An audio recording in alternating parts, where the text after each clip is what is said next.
Hello mga angkos, no, wala kita diri subong sa may barangay na nunga Hinigaran Negros Occidental, no. So pakita ta sa inyo ang ilang floater diri sa may Igadsang Baybay. So let's go. Kasi makita nyo, ayan ngayon eh, muna sang ilang ginaanan, ginapatubuan sang talaba, kag sisi. Pare mga angkol, so ilang talabaw, katinubo lang sa kawayan. Dahil ka bantay ka, dahil kong tagiya. Ha? Pwede bantay.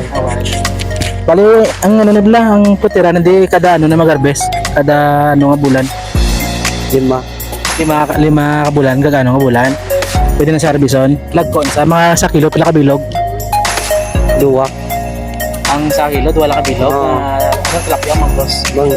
Mangros. Kaya ang ano yan, ang mga talaba na diya, pila na ka bulan na sa harbison. Apat pero. Apat na bulan.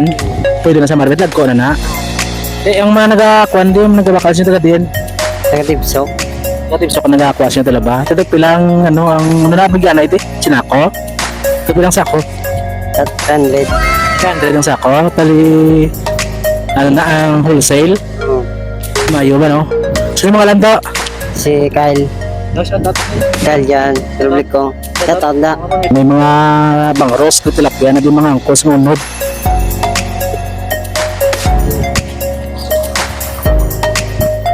Pisik-pisik ko. Ang sana ka ano nga panawag no sa kabuho pila ka bilog niya ang ano nod size mil ka ano ka isda ang nod siya ang sa square niyo.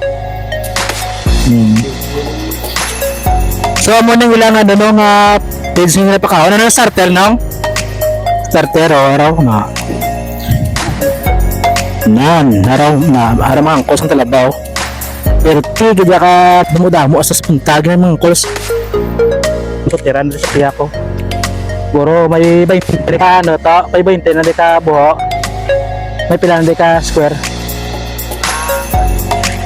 8 ka bilog. Try mo lang niya makita sa may barangay na nunga yan. Hinigaran Negros Occidental. Go, mabalik ito. Kita nyo naman tambayan ng mga calls sa mutong sa piyak ang maligo to. May isa ito ka tao na pabilin. Dali interview na mo ng isa namang kapod kaya nakaligid-ligid. So, medyo hapo, good. Ay, may pwede na rin isa kabilaw interviewon. Tapos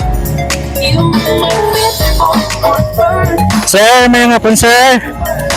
May nga po.